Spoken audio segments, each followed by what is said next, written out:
That looks like a pretty nice operating system. Looks like I'm running Windows 7, doesn't it? Except it's Microsoft Windows 11.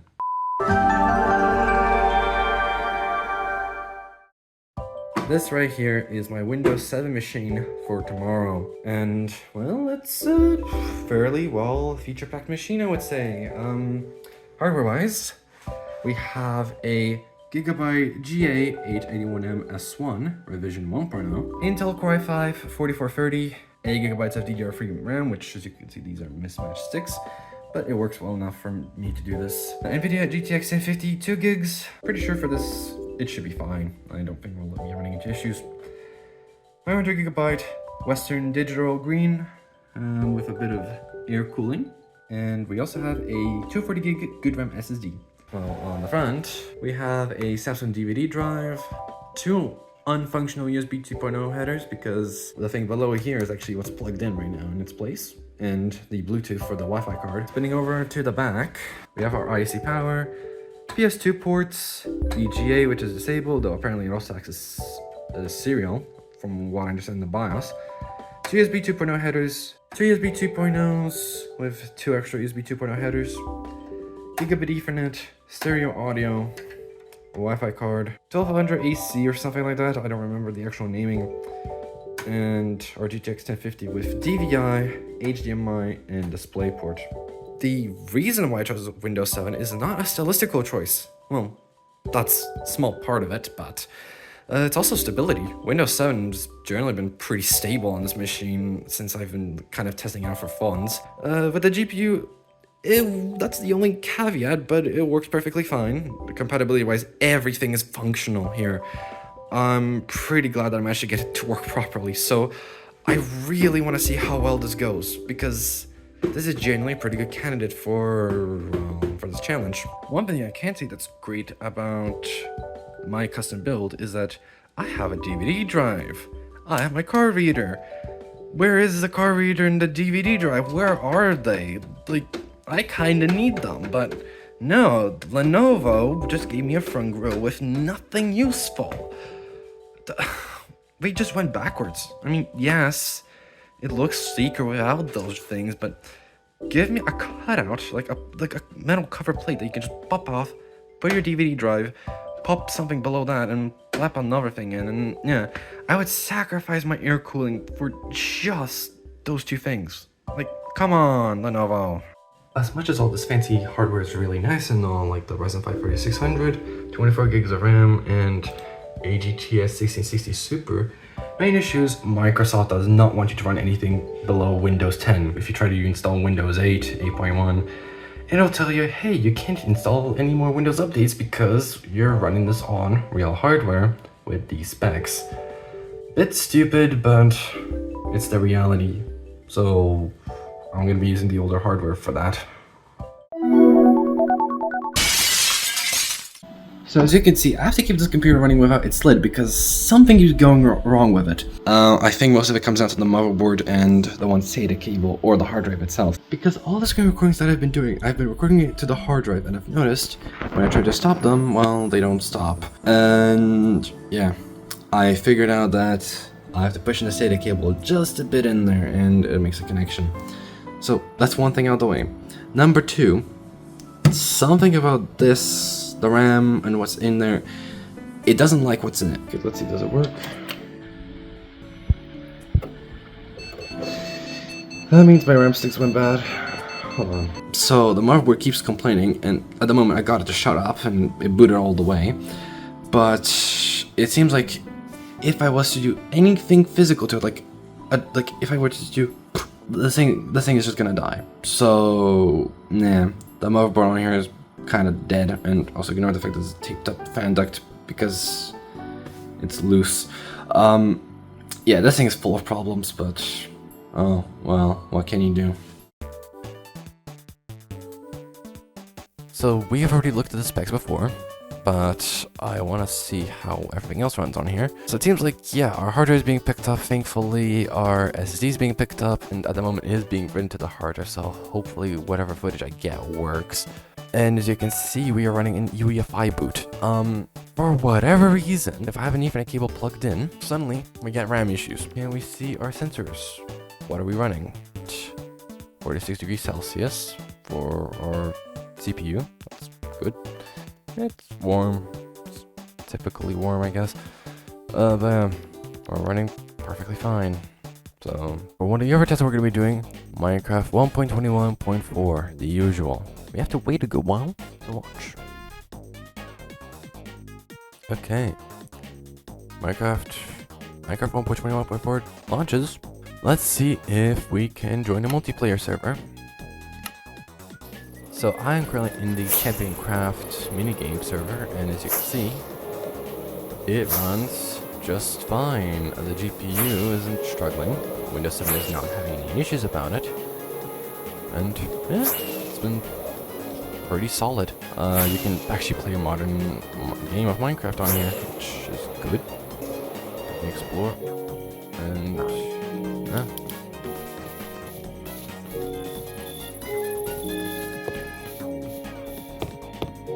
See someone's house they built. Looks interesting, looks nice, I guess. And yeah. So for Minecraft 1.21.4, this is good. Now, it's kind of hinting towards the next thing that we're going to be doing, but it's not in depth.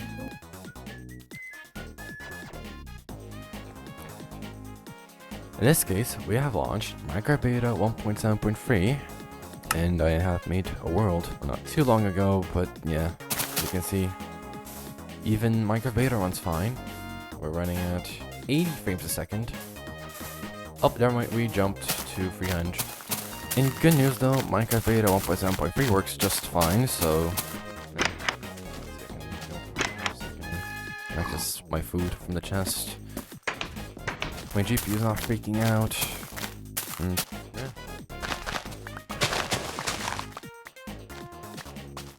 And yeah, it runs. Now, I would try to get Steam on here, but I don't know if that's a good idea, especially considering security. No, oops. The other games that we have on here are a bunch. If you could see the whole PopCap collection. Games and the ones that are built into Windows. Actually, good point. Where are the Windows ones?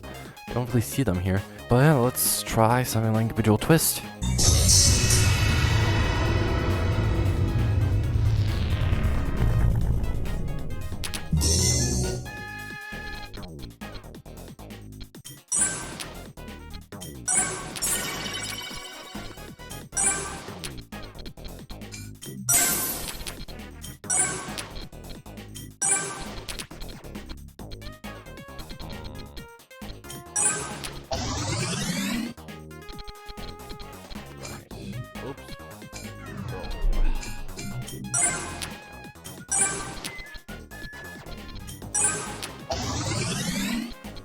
As you can see, Bejeweled Twist, it runs. Now what's nice is that we're actually playing Bejeweled Twist with 3D acceleration and 1920 by 1200. So, visuals look very, very good. Great.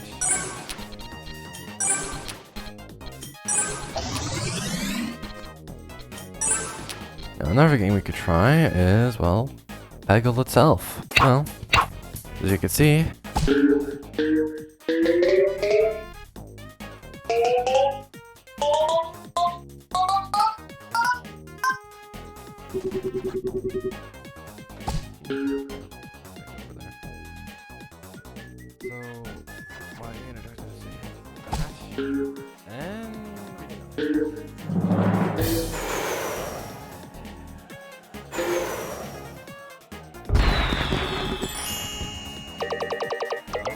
to be fair, this is a very old copy of Peggle, but it runs.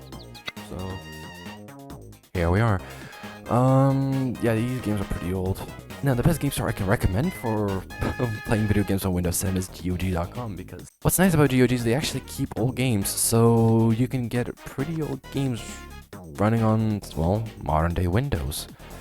which is why I would recommend using something like GOG, since, well, you could just get some old and free games and play them, which is nice.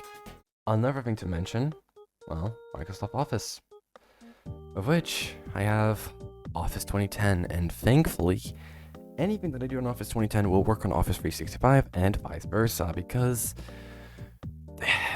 the formula has just been the same, really. I mean, Microsoft Office, you don't need a whole lot. You can just do this and yeah, it works fine. So there's no point for Office 365, there's no point for Office 2013 or Office 2016. What's nice about Supremium is, well, modern websites work just fine here. I can watch a whole YouTube video, which we look at stuff for nerds. We're running at AVC1 codec, which is like H.265, from what I understand. As you can see, my GPU is not struggling rendering this at all, which is good. So Discord, well, Discord runs perfectly fine. Test 1 2 3. It works. Though the issue is, that's kind of the only way you can do social media on here, is just over the web browser. You can't install Discord on Windows 7 anymore. I have not done video editing on here yet, so I'm gonna be getting, well, Windows Live Essentials, which just this.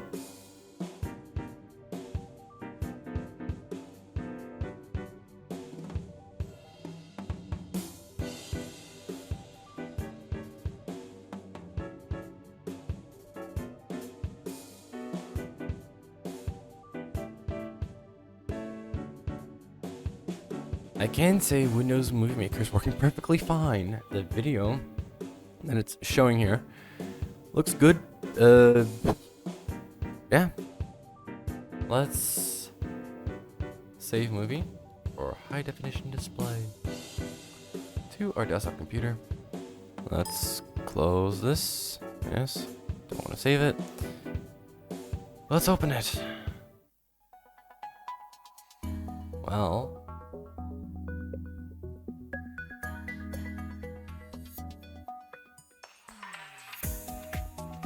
it rendered. Yep. Spinning koala. Some things. Yeah, this works. So you can do video editing on Windows 7 as long as you have a copy of Movie Maker. Another thing to point out, well, we don't really have a whole lot of modern web browsers for these old operating systems, but the closest alternative is, well, Supremium. It's a modern fork of Chromium that just happens to run on Windows 7 and Windows XP. For another piece of software that also runs perfectly fine under Windows 7 and, well, will run on Windows XP is BetaCraft Launcher. That's one of the ways you can play Minecraft Beta with all the patches to make it work perfectly fine. And surprisingly, Microsoft Security Essentials still gets definition updates to this day. So that's pretty good. But that's where we're kind of running out of, well, currently compatible application. We have to use old versions of software. Prism Launcher 8.0 is not the latest version. ShareX is also not the latest version. My copy of Macrom Reflect that I have on here is not the latest version. This is Macrom Reflect 8 OBS Studio, which is actually running right now. It's on 27.2.4, which is the last version that actually works on Windows 7. So yeah, it's not great. The compatibility is starting to get a little bit sparse, and Microsoft Security Essentials, it still gets definition updates, which is good, but question is, well, until when will it get supported? Because, yeah, it could get shut down at any point. We don't really know, and maybe Malwarebytes will also stop working, which is also the alternative option that I usually use in cases like this, but it seems like this worked then. Seems like it still works for now. So yeah, let's just not give Microsoft any ideas to kill off Security Essentials. The driver situation is also not great. We have a GTX 1050, but it's not really supposed to work on here. In fact, I had to replace this one file, and suddenly the drivers wanted to install. But if I had the original one that came with it, it didn't want to install. So yeah, I just replaced this file with a slightly older version. As you can see, the dates don't match up anymore.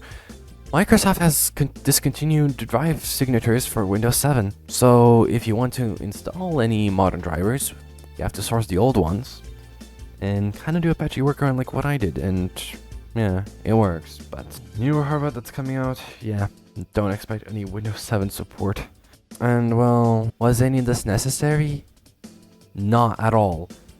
I could have just put Arch Linux, I could have put whatever kind of Linux I wanted, I could have just skinned it as Windows 7, but here we are. We're running Windows 7 on native hardware because, well, I can. That's all I can say. Windows 7 works. There's no issues. But I would probably still suggest using something like Windows 10 Enterprise, IoT, LTSC, because you're gonna be getting updates till 2032. Compatibility, who knows if it's gonna be any good, but it's definitely gonna be better than Windows 7. That's for sure.